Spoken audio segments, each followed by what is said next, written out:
Hello dear student, करते हैं आज की क्लास को स्टार्ट। और क्लास को स्टार्ट करने से पहले आप सभी को मैं धन्यवाद देना चाहता हूं कि आप क्लास को इतना प्यार देते हैं, क्लास को इतना सपोर्ट करते हैं। इसके लिए आप सबका आभार व्यक्त करता हूं, हृदय की अनंत गहराइयों से आपका आभार व्यक्त करता हूं। तो करते हैं फिर आज की क्लास को स्टार्ट।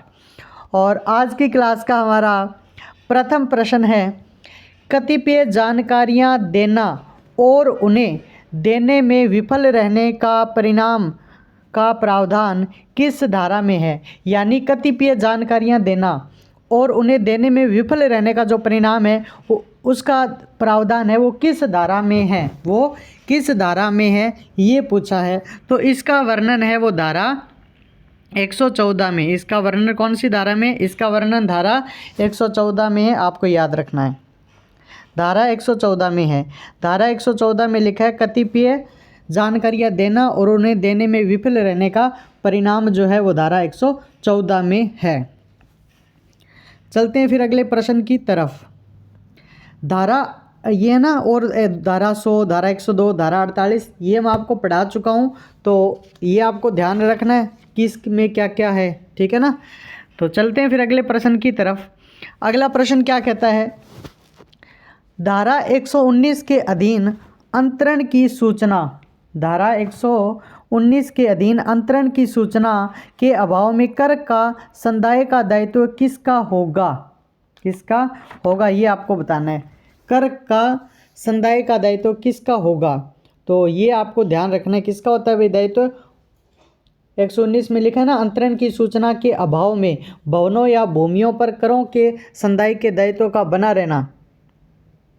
ये जो मूलतः दायी व्यक्ति होता है ना उसी के ऊपर होता है, ठीक है ना। धारा 119(1) में लिखा है, ये है ना इसका आंसर ये होगा मूलतः दायी व्यक्ति। मूलतः दायी व्यक्ति। आप अगर आपसे बहुत ज़्यादा डीपली पूछे तो ये कौन सी धारा है, तो आप याद रखना ये धारा 119(1) है। धारा 119(1) में ये बात लिखी हुई है। कौन सी धारा में लिखी हुई है? धारा 119(1) में बात लिखी हुई है। धारा 119(1) में ये बात लिखी हुई है, तो ये याद रखना धारा 119(1) में लिखा हुआ है। अंतरण की सूचना के अभाव में भवनों या भूमियों पर करों के संदाय के दायित्व का बना रहना। चलते हैं फिर अगले प्रश्न की तरफ। अगला प्रश्न क्या कहता है, धारा 120 के अधीन कर मूलतः उद्ग्रहणीय होगा। धारा 120 के अधीन, धारा 120 के अधीन कर मूलतः उद्ग्रहणीय होगा। इसका मतलब ये है कि धारा 120 के अधीन जो टैक्स है हम किससे ग्रहण कर सकते हैं ये बताना है। तो पहला ऑप्शन क्या कहता है, यदि संपत्ति पट्टे पर दी गई हो तो पट्टाकर्ता से। यदि संपत्ति पट्टे पर दी गई हो तो पट्टाकर्ता से तो हम क्या है उससे कर ले सकते हैं। बिल्कुल सही बात है, ले सकते हैं, पट्टाकर्ता से हम ले सकते हैं। ये ना पहली लाइन है, यदि संपत्ति पट्टे पर दी गई हो तो पट्टाकर्ता से हम कर ले सकते हैं।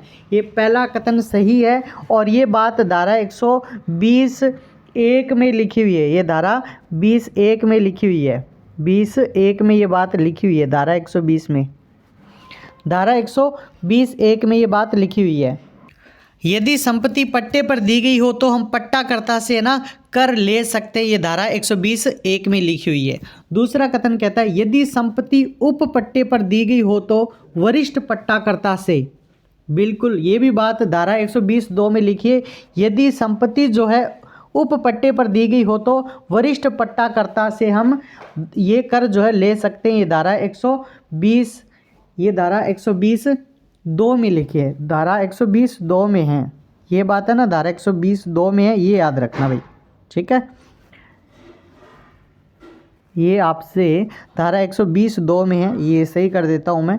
धारा 120(2), धारा 120(2) में लिखे हैं। धारा 120(2) में ये बात लिखी हुई है।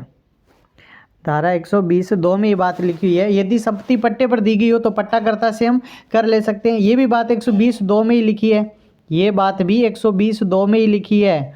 कौन सी बात? यदि संपत्ति उप पट्टे पर दी गई हो तो हम वरिष्ठ पट्टाकर्ता से कर ले सकते हैं। तीसरा कथन है, यदि संपत्ति पट्टे पर न दी गई हो तो उस व्यक्ति से जिसमें उस पट्टे पर देने का अधिकार निहित है, क्या हम उससे भी ले सकते हैं? बिल्कुल, यदि संपत्ति पट्टे पर न दी गई हो तो उस व्यक्ति से जिसमें उसे पट्टे पर देने का अधिकार निहित है उससे भी हम कर ले सकते हैं, ठीक है ना। तो इस हिसाब से आपको ऑप्शन डी इसका सही आंसर होगा, ठीक है। ये प्रश्न समझ में आ गया ना, धारा 120 वाला, यानी किससे हम कर ग्रहण कर सकते हैं, धारा 120 में लिखा है। तो पहला ऑप्शन है, ये भी धारा 120(2) में लिखा है, जो सेकंड स्टेटमेंट है वो भी 120(2) में लिखा है, ठीक है। चलते हैं फिर अपने अगले प्रश्न की तरफ। अगला प्रश्न क्या कहता है?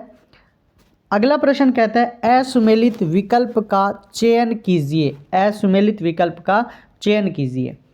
धारा 129 बिल की अंतर वस्तु, क्या ये बात सही है? बिल्कुल सही है। धारा 129 में लिखा है बिल की अंतर वस्तु, बिल की अंतर वस्तु, ये धारा 129 में लिखा हुआ है। धारा 129 में बिल की अंतर्वस्तु के बारे में वर्णन है। धारा 131 मांग का नोटिस, बिल्कुल ये भी बात सही है, ठीक है। मांग का नोटिस, ये भी बात सही है। धारा 131 में, ये धारा 131 मांग का नोटिस, ये कथन गलत है आपका, ठीक है ना, सही नहीं है। मांग का नोटिस 131 में नहीं है, मांग का नोटिस 131 में नहीं है, ये कथन गलत है। धारा 131 जो है उसमें मांग का नोटिस नहीं है, तो मांग का नोटिस किस में है? ये कथन गलत है। धारा 131 मांग का नोटिस, धारा 131 में लिखा है किन मामलों में वारंट जारी किया जाएगा, धारा 131 में वो लिखा है। जबकि मांग का जो नोटिस है, आपसे पूछे मांग का नोटिस किस में, तो याद रखना धारा 130 में, धारा 130 में मांग का नोटिस है, ठीक है। धारा 130 में मांग का नोटिस है और धारा 131 में क्या है, किन मामलों में वारंट जारी किया जाएगा उसका वर्णन है, ठीक है। फिर है धारा 126 दायित्व प्रकट करने की बाध्यता, बिल्कुल ये भी बात सही है। धारा 126 में दायित्व प्रकट करने की बाध्यता है, ठीक है, दायित्व प्रकट करने की बाध्यता। तो धारा 126 में ये लिखा है। धारा 133 वारंट को निष्पादित करने की रीति, ये भी सही बात है, ठीक है। तो इसमें आपका ऑप्शन बी गलत हो गया। अब चलते हैं अपने अगले प्रश्न की तरफ। अगला प्रश्न कहता है धारा 121 के अधीन अपील की जा सकती है, धारा 121 के अधीन अपील की जा सकती है। तो धारा 121 के अधीन अपील की जा सकती है कर निर्धारण के विरुद्ध, कर निर्धारण में परिवर्तन के विरुद्ध एवं विद्यमानों और संपत्ति के विरुद्ध। तो याद रखना, कर निर्धारण अथवा उसमें परिवर्तन के विरुद्ध हम अपील कर सकते हैं, ठीक है ना। हम क्या कर सकते हैं, कर निर्धारण अथवा उसमें किसी परिवर्तन के विरुद्ध अपील कर सकते हैं, ये याद रखना। कर निर्धारण अथवा उसमें किसी परिवर्तन के विरुद्ध, कर निर्धारण के विरुद्ध और उसमें परिवर्तन के विरुद्ध हम अपील कर सकते हैं, ठीक है। तो इस हिसाब से ए और बी दोनों सही है, ये हो गया। इसकी थोड़ी एक्सप्लेनेशन करते हैं, ये इंपॉर्टेंट क्वेश्चन है थोड़ा। धारा 121 के तहत हम अपील कर सकते हैं कर निर्धारण के विरुद्ध और कर निर्धारण में परिवर्तन के विरुद्ध। अब ये अपील हम किसके सामने कर सकते हैं, तो याद रखना ये अपील हम नगर निगम में तो आयुक्त के सामने कर सकते हैं, ठीक है। नगर निगम में आपसे पूछे किसके सामने कर सकते हैं, तो याद रखना नगर निगम, नगर निगम में तो हम आयुक्त के सामने कर सकते हैं, नगर निगम में हम आयुक्त के सामने कर सकते हैं। नगर परिषद और नगर पालिका में क्षेत्रीय उपनिदेशक, नगर परिषद, नगर परिषद और नगर निगम, नगर परिषद और नगर परिषद और नगर पालिका, ठीक है ना। तो जो इनका क्षेत्रीय उपनिदेशक होता है उसके समक्ष हम अपील कर सकते हैं। ये इंपॉर्टेंट क्वेश्चन है, आपको याद रखना है। नगर निगम में हम किसके समक्ष अपील कर सकते हैं, आयुक्त के सामने, और नगर परिषद और नगर पालिका बोर्ड में क्षेत्रीय उपनिदेशक, ठीक है ना। नगर परिषद और नगर निगम में हम क्षेत्रीय उपनिदेशक को की जाएगी। ठीक है, तो धारा 121 समझ में आ गई। चलते हैं अपने अगले प्रश्न की तरफ। अगला प्रश्न क्या कहता है कि धारा 127 में किसे कर वसूलने का दायित्व किया गया है? धारा 127 में किसे कर वसूलने का दायित्व किया गया है? मुख्य नगरपालिका अधिकारी को, प्राधिकृत अधिकारी को, जिला कलेक्टर को, ए व बी दोनों को। हमें बताना है कि धारा 127 में किसे कर वसूलने का दायित्व किया गया है। तो ये ध्यान दें, पहला ऑप्शन है मुख्य नगरपालिका अधिकारी। हाँ, ये सही है, मुख्य नगरपालिका अधिकारी को कर वसूलने का दायित्व होता है। फिर लिखा प्राधिकृत अधिकारी को, बिल्कुल ये भी बात सही है। पहला मुख्य नगरपालिका अधिकारी या उसके द्वारा कोई प्राधिकृत अधिकारी होता है ना, वो भी कर वसूल सकता है। ये धारा 127 में लिखा है। ठीक है, जिला कलेक्टर आपका कर नहीं वसूल सकता। तो इस हिसाब से कौन सा आंसर सही हुआ? ए व बी दोनों, ए व बी दोनों। जो आपका कर होता है वो कौन वसूल सकता है? मुख्य नगरपालिका अधिकारी वसूल सकता है। आपका मुख्य नगरपालिका अधिकारी या उसके द्वारा कोई प्राधिकृत व्यक्ति है वो भी कर वसूल सकता है। ये धारा 127 में लिखा है। यानी धारा 127 में क्या लिखा है? करों को वसूल करने का कर्तव्य। धारा 127 में लिखा है करों को वसूल करने का कर्तव्य। ठीक है, चलते हैं अपने अगले प्रश्न की तरफ। अगला प्रश्न क्या कहता है कि राजस्थान नगरपालिका अधिनियम 2009 में कितने अध्याय, धारा व अनुसूचियां क्रमशः है? ये तो बहुत इजी सा प्रश्न है और हमने अपनी जो फर्स्ट क्लास थी उसमें किया भी था। इसका सभी को आंसर करना है।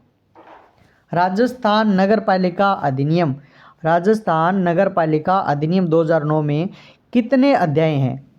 कितने क्या है? अध्याय हैं, कितनी धारा हैं, कितनी अनुसूचियां हैं? तो कौन बताएगा इसका आंसर? तो ध्यान से देखो, जो अपना राजस्थान नगरपालिका अधिनियम 2009 है उसमें कुल कितने अध्याय हैं? 17 अध्याय। कितने हैं? 17। राजस्थान नगरपालिका अधिनियम में कुल 17 अध्याय हैं। धारा कितनी है? 344 धाराएं। कितनी धाराएं भाई? 344 धारा हैं। 344 धाराएं। अनुसूचियां कितनी है भाई? 6 अनुसूचियां हैं। कितनी अनुसूचियां हैं? 6 अनुसूचियां हैं। अब बताओ कौन सा ऑप्शन सही होगा? कितने अध्याय हैं? 17। कितनी धाराएं? 344। कितनी अनुसूचियां हैं? 6। तो ऑप्शन नंबर बी हो जाएगा। ऑप्शन नंबर बी सही हो जाएगा। अच्छा लग रहा है ना पढ़कर? इंटरेस्ट भी पैदा हो गया होगा अब तो आपको पार्ट बी में। इतना इजी करवा के करें। याद रखना, जब भी आप मेरी क्लास देखते हो तो एक रजिस्टर रखा करो पास में, और जो एक्स्ट्रा चीज़ बताता हूँ उनको नोट कर लिया करो। ठीक है, अगर लास्ट टाइम में किसी भी स्टूडेंट ने पार्ट बी को स्किप कर दिया है तो उन सब के लिए ये बहुत अच्छी क्लास है। क्लास को अच्छे से देखें, जो एक्स्ट्रा चीज़ बता रहा हूँ वो आप नोट करते जाएं। ठीक है, बहुत बेनिफिट मिलने वाला है। अभी तो आपको क्या पता है इस क्लास से कितना बेनिफिट होगा, लेकिन जिस दिन आप पेपर देने जाओगे और पेपर देकर वापस आओगे, उस दिन आपको ऐसा लगेगा कि सच में क्लास से बेनिफिट हुआ है। ठीक है, और इस क्लास को अपलोड करने के बाद मैं आपकी एक पॉलिटी की क्लास भी अपलोड करने वाला हूँ। ठीक है, अगर वो नेटवर्क इशू नहीं हुआ तो ज़रूर क्लास आपकी अपलोड कर दी जाएगी आज। तो ये प्रश्न आपको समझ में आ गया। राजस्थान नगरपालिका अधिनियम में कितने अध्याय हैं? 17। कितनी धाराएं? 344। कितनी अनुसूचियां? 6। अब चलते हैं अपने अगले क्वेश्चन की तरफ। अगला क्वेश्चन क्या कहता है? प्रथम अनुसूची किस धारा से संबंधित है? प्रथम अनुसूची किस धारा से संबंधित है? आपसे अगर मैं पूछना चाहूँ कि राजस्थान नगरपालिका अधिनियम में कुल कितनी अनुसूचियाँ हैं, तो आप कहोगे सर 6 अनुसूचियाँ। कितनी अनुसूचियाँ हैं? 6 अनुसूचियाँ हैं। ठीक है, 6 अनुसूचियाँ हैं। तो प्रथम अनुसूची किस धारा से संबंधित है? आपको बताना है प्रथम अनुसूची किस धारा से संबंधित है। तो याद रखना, जो आपकी प्रथम अनुसूची है ना, प्रथम अनुसूची उसमें कौन सी धारा आती है? प्रथम अनुसूची में धारा 108 आती है। प्रथम अनुसूची में कौन सी धारा आती है? प्रथम अनुसूची में धारा 108 आती है। ठीक है, ये आपकी प्रथम अनुसूची है। प्रथम अनुसूची फर्स्ट अनुसूची, अनुसूची। प्रथम अनुसूची में कौन सी धारा आती है? तो प्रथम अनुसूची में आपकी धारा 108 आती है। अब चलते हैं अपने अगले क्वेश्चन की तरफ। अगला क्वेश्चन है असुमेलित है, यानी जो 4 स्टेटमेंट आपको दिए गए, इन चारों स्टेटमेंट में से आपको असुमेलित बताना है। द्वितीय व तृतीय अनुसूची धारा 117। इससे पहले वाला जो क्वेश्चन था अपना, उसमें फर्स्ट अनुसूची थी, उसमें कौन सी धारा थी? फर्स्ट अनुसूची में धारा थी आपकी 108, है ना। फर्स्ट अनुसूची में 108 धारा थी, धारा 108 थी उसमें। प्रथम अनुसूची में 108 धारा थी, तो द्वितीय व तृतीय अनुसूची में कितनी धारा हैं? द्वितीय व तृतीय में 117 धारा हैं। ये बात बिल्कुल सही है, ठीक है ना, ये बात बिल्कुल सही है कि द्वितीय और तृतीय अनुसूची में धारा 117 है। चतुर्थ अनुसूची धारा 129, ये गलत है, ठीक है। चतुर्थ अनुसूची में धारा 129 आती है? नहीं आती। चतुर्थ अनुसूची में जो धारा आती है ना, वो कौन सी आती है? वो आती है आपकी 130। वो कौन सी आती है? चतुर्थ अनुसूची में आपकी धारा आती है 130। ये आपको याद रखनी है। चतुर्थ अनुसूची में कौन सी धारा आती है? चतुर्थ अनुसूची में धारा आती है 130। चतुर्थ अनुसूची में धारा 130 आती है, ठीक है। चौथी अनुसूची होगी पंचम अनुसूची, यानी 5वीं अनुसूची में कौन सी धारा आती है? 131। ये बात सही है, पंचम अनुसूची में 131वीं धारा आती है। छठी अनुसूची धारा 133, बिल्कुल सही बात है। छठी अनुसूची में 131 धारा आती है। कौन सी धारा आती है? 133वीं धारा आती है, ठीक है, ये आपको याद रखना है। तो इस हिसाब से अपनी ये 6 की 6 अनुसूची होगी। इससे पहले वाले क्वेश्चन में हमने कौन सी अनुसूची पढ़ी थी? इससे पहले वाले क्वेश्चन में हमने फर्स्ट अनुसूची पढ़ी थी, और मैंने बताया था कि जो आपकी फर्स्ट अनुसूची है, आपकी फर्स्ट अनुसूची है, उसमें धारा 108 आती है। दूसरी व तीसरी अनुसूची में धारा 117 आती है। चौथी अनुसूची में धारा 130 आती है। 5वीं अनुसूची में धारा 131 आती है, और छठी अनुसूची में धारा आपकी 133 आती है। तो ये अनुसूचियों से संबंधित धाराएं हो गई, ठीक है। अब चलते हैं अपने अगले क्वेश्चन की तरफ। ये लिखा है कि जब कोई अंतरण के संबंध में, अंतरण को इंग्लिश में बोलते हैं ट्रांसफर, ठीक है ना। जब कोई अंतरण के संबंध में नोटिस जारी करना है तो किस अनुसूची के तहत जारी होगा? यानी अंतरण के संबंध में कोई नोटिस जारी करना है तो किस अनुसूची के तहत जारी होगा? प्रथम अनुसूची, दूसरी, तीसरी अनुसूची, और दूसरी व तीसरी दोनों, ये बताना आपको, ठीक है, अंतरण के संबंध में। तो इसका आंसर मैं आपको पहले डायरेक्ट बता देता हूँ, फिर चारों अनुसूचियों में समझाता हूँ। ये लिखा ना, जब कोई अंतरण के संबंध में नोटिस जारी करना है तो किस अनुसूची के तहत जारी होगा? याद रखना, अंतरण या ट्रांसफर के संबंध में जो नोटिस जारी किया जाता है वो आपका किया जाता है दूसरी व तीसरी अनुसूची के तहत, ठीक है ना। आपकी दूसरी और तीसरी अनुसूची के तहत किया जाता है, यानी इसका सही आंसर होगा ऑप्शन नंबर डी, 2 व 3 दोनों, ठीक है। अंतरण के संबंध में नोटिस जारी करना है तो किस अनुसूची के तहत जारी होगा? दूसरी और तीसरी अनुसूची के तहत। अब थोड़ा सा इधर समझो चीज़ को।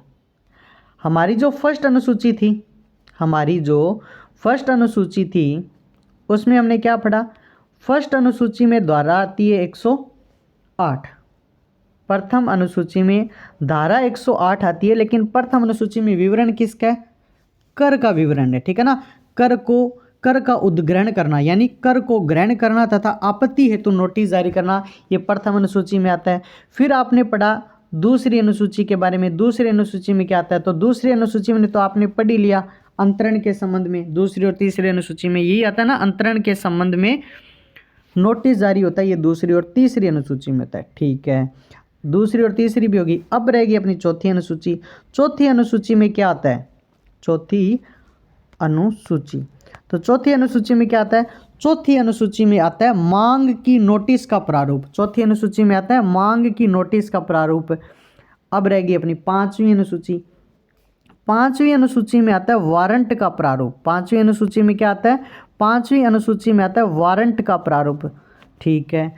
6ठी अनुसूची में क्या आता है? छठी अनुसूची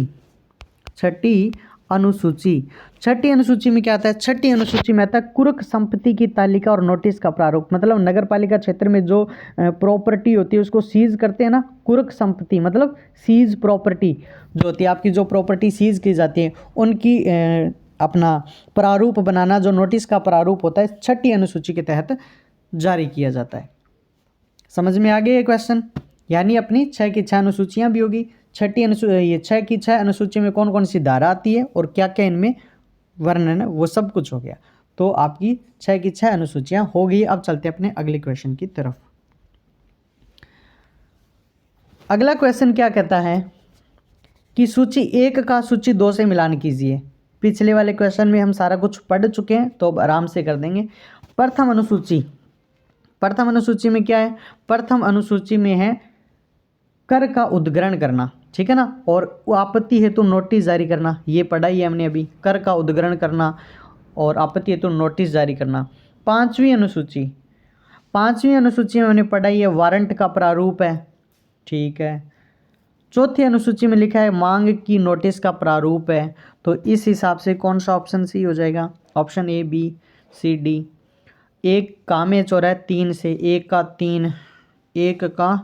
3, तो यानी ए और सी नहीं हो सकता, बी या डी में से होता है, ठीक है। और बी का क्या होगा? 1, बी का 1 होगा, ठीक है। सी का क्या है? 2, ये यानी ऑप्शन नंबर आपका बी सही है। ऑप्शन नंबर बी सही है आपका, ठीक है। तो ऑप्शन नंबर बी सही है, ये इसका सही आंसर हो जाएगा। तो चलते हैं अपने नेक्स्ट क्वेश्चन की तरफ। और नेक्स्ट क्वेश्चन है अपना, जब अधिकारी कुर्क संपत्ति की सूची बनाता है तब कब्जाधारी को अनुसूची के प्रारूप में लिखित नोटिस देगा। ये बताना आपको। क्वेश्चन नंबर है आपका एक, ये कौन सा है ये भाई? अच्छा 106 है, ठीक है ना, 106। जब अधिकारी कुर्क संपत्ति की सूची बनाता है तब कब्जाधारी को अनुसूची के प्रारूप में लिखित नोटिस देगा। कौन सी अनुसूची में भी कुर्क संपत्ति की तालिका और नोटिस का प्रारूप? 6ठी अनुसूची में है, जो हमें पीछे जो क्वेश्चन थे उसमें पढ़ के है ना, 6ठी अनुसूची। हमने सारी अनुसूचियां पढ़ ली, ये इंपॉर्टेंट भी है, इनको ध्यान रखना, और इनमें कौन कौन सी धारा आती है वो भी आपको याद रखना है, ठीक है। तो जब एक अधिकारी किसी संपत्ति को कुर्क करता है, सीज करता है, वो 6ठी अनुसूची के तहत करता है, ठीक है। चलते हैं अपने अगले क्वेश्चन की तरफ। अगला क्वेश्चन क्या कहता है? नोटिस की तामील की तारीख से कितने दिवस के भीतर वसूली के खर्चे सहित रकम नगर पालिका कार्यालय में जमा करवानी होती है। यानी जब कोई नोटिस तामील हो जाता है और तामील की तारीख से कितने दिन के भीतर वसूली का जो खर्चा है उसकी रकम आपको नगर पालिका कार्यालय में जमा करवानी होता है। तो याद रखना, इम्पोर्टेंट क्वेश्चन है ये। 105 दिन के भीतर, ठीक है ना, कितने दिन के भीतर? 5 दिन के भीतर। 107 नंबर क्वेश्चन का जो आंसर है वो है 5 दिन के भीतर, 5 दिवस, ठीक है। कितने दिवस के भीतर? 5 दिवस के या 5 दिन के भीतर आपको नगर पालिका कार्यालय में जमा करवाना होगा। आज अपने क्वेश्चनों की जो संख्या है वो ज़्यादा है, और क्वेश्चनों की संख्या ज़्यादा इसलिए रखी है ताकि आपके एग्ज़ाम तक सारे क्वेश्चन हो जाएं, पार्ट बी के कोई भी क्वेश्चन शेष ना रहे, इसलिए नंबर ऑफ़ क्वेश्चन इंक्रीज़ किए गए हैं। और आपकी तैयारी अच्छी चल रही होगी, आपका रिस्पांस भी बहुत अच्छा आ रहा है, इसके लिए आप सभी का आभार व्यक्त करता हूं। और चलते हैं अपने अगले क्वेश्चन की तरफ। अगला क्वेश्चन क्या कहता है? किस धारा के अंतर्गत नागरिक सर्वेक्षण और मास्टर विकास योजना तथा अन्य योजनाएं तैयार की जाएगी? किस धारा के अंतर्गत नागरिक सर्वेक्षण और मास्टर विकास योजना तथा अन्य योजना तैयार की जाएगी, ये आपको बताना है। तो ये तैयार की जाती है आपकी धारा 159 के तहत, ठीक है ना। धारा 159 के तहत आपकी नागरिक सर्वेक्षण तथा मास्टर विकास योजना तथा अन्य योजना तैयार की जाती है, ठीक है। तो ये आपको ध्यान रखना। मास्टर विकास योजना आपको है ना, इन योजनाओं के लिए एक तय सीमा भी होती है, योजनाओं के लिए एक तय सीमा भी होती है, मैं आपको अभी बताता हूँ। ये क्वेश्चन है ना, किस धारा के अंतर्गत नागरिक सर्वेक्षण और मास्टर विकास योजना, एक ये नाम है ना जो आपका मास्टर विकास योजना, इसको अंडरलाइन कर लेते हैं। एक तो ये नाम है इसमें मास्टर विकास योजना तथा अन्य योजना, ठीक है, तैयार की जाएंगी। तो याद रखना ये मास्टर अंतर्गत नागरिक सर्वेक्षण और मास्टर विकास योजना तथा अन्य योजना तैयार की जाएगी। ये धारा 159 के तहत की जाती है, लेकिन मास्टर विकास योजना 20 वर्ष के लिए है, ठीक है ना। मास्टर विकास योजना अगर आपसे कोई पूछे कितने वर्ष के लिए, तो 20 वर्ष के लिए, ये भी आप याद रखना, 20 वर्ष। कितने वर्ष के लिए मास्टर विकास योजना की तय सीमा कितनी है, 20 वर्ष। चलते हैं फिर अपने अगले क्वेश्चन की तरफ। अगला क्वेश्चन है अपना ये, योजना तैयार करने के लिए किसके साथ समन्वय स्थापित किया जाएगा। जो ये नागरिक सर्वेक्षण तथा मास्टर विकास योजना तथा अन्य योजनाएं हैं, ये तैयार करने के लिए हैं, ये योजना तैयार करने के लिए हमें किसके साथ समन्वय स्थापित किया जाएगा, ये बताना है। तो महानगर योजना समिति, बिल्कुल सही बात है। इसके लिए ना नगर पालिका को महानगर योजना समिति के साथ समन्वय स्थापित करना पड़ेगा। जिला योजना समिति के साथ समन्वय स्थापित करना पड़ेगा। मुख्य नगर नियोजक, बिल्कुल मुख्य नगर नियोजक के साथ भी समन्वय स्थापित करना पड़ेगा।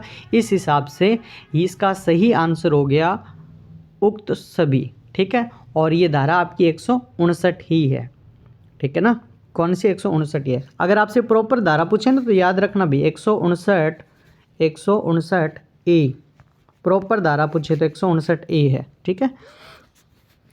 और आज की क्लास का अपना अंतिम प्रश्न, आज की क्लास का अंतिम प्रश्न क्या है?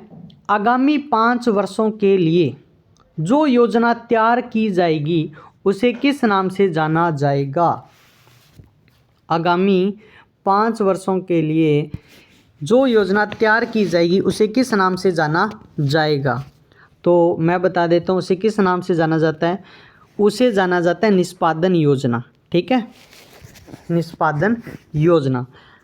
उसे किस नाम से जाना जाता है? उसे जाना जाता है निष्पादन योजना के नाम से। कौन सी योजना के नाम से? निष्पादन योजना।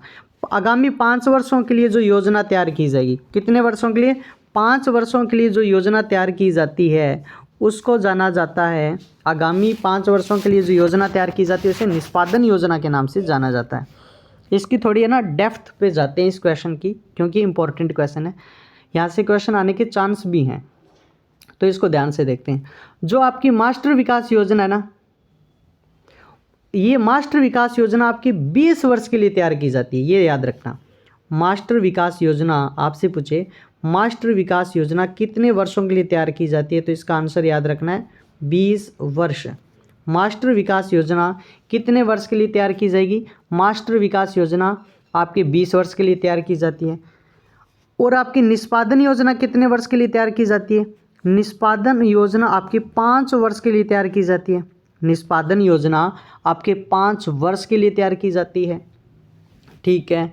वार्षिक नगरपालिका कार्य योजना, वार्षिक नगरपालिका कार्य योजना, ये वार्षिक नगरपालिका कार्य योजना है, ये आपके 1 वर्ष के लिए तैयार की जाती है। देखो तीनों ही क्वेश्चन, ये तीनों ही योजनाएं हमने पढ़ लिया। अब इससे बाहर क्या आ सकता है? इससे बाहर तो पेपर में कुछ नहीं आ सकता। आपसे ये पूछे कि ये बात कहाँ पे लिखी हुई है, तो इसका भी एक सॉल्यूशन है। ये बात आपकी लिखी हुई है कहाँ पर? धारा 159 ए में। किस में लिखी है ये बात? कौन सी धारा में लिखी हुई है? ये बात आपकी लिखी हुई है धारा 159 ए में। इंपॉर्टेंट है ये, ठीक है। धारा 159 ए में लिखा है कि आगामी 5 वर्ष के लिए जो योजना तैयार की जाएगी उसे निष्पादन योजना बोलेंगे। आगामी 20 वर्ष के लिए जो योजना तैयार की जाएगी उसे मास्टर विकास योजना बोलेंगे। और वार्षिक नगरपालिका कार्य योजना जो तैयार की वो 1 वर्ष के लिए तैयार की जाती है। तो इस क्वेश्चन का आपका सही आंसर है ऑप्शन नंबर बी। और ये अपनी आज की क्लास का अंतिम प्रश्न था। आज की क्लास आपको कैसी लगी ये कमेंट करके ज़रूर बताना है, ठीक है। और अपने फ्रेंड सर्कल में क्लास को शेयर ज़रूर करना है। और अभी टाइम रहा है 20 दिन का, और अपनी तैयारी आपको जितनी करनी है ना उससे बेटर तैयारी करो बस। और लास्ट टाइम में क्वेश्चन प्रैक्टिस ज़रूर करनी है आपको। अब वो टाइम नहीं रहा जी जिसमें आप है ना चैप्टर खोल के बैठ जाओ, स्टार्ट से एंड तक पढ़ें फिर क्वेश्चन प्रैक्टिस करें, नहीं। अभी लास्ट टाइम में आपको जितना हो सकता है क्वेश्चन प्रैक्टिस करनी है। आज शाम तक आपके लिए एक स्ट्रेटजी वीडियो लेके आऊँगा कि लास्ट टाइम में आपको इन 20 दिन के अंदर क्या पढ़ना है, ठीक है। तो आज की क्लास कैसी लगी ये कमेंट करके ज़रूर बताना है और अपने फ्रेंड सर्कल में क्लास को शेयर ज़रूर करना है। Take care, bye. कल फिर मिलते हैं एक नई क्लास में।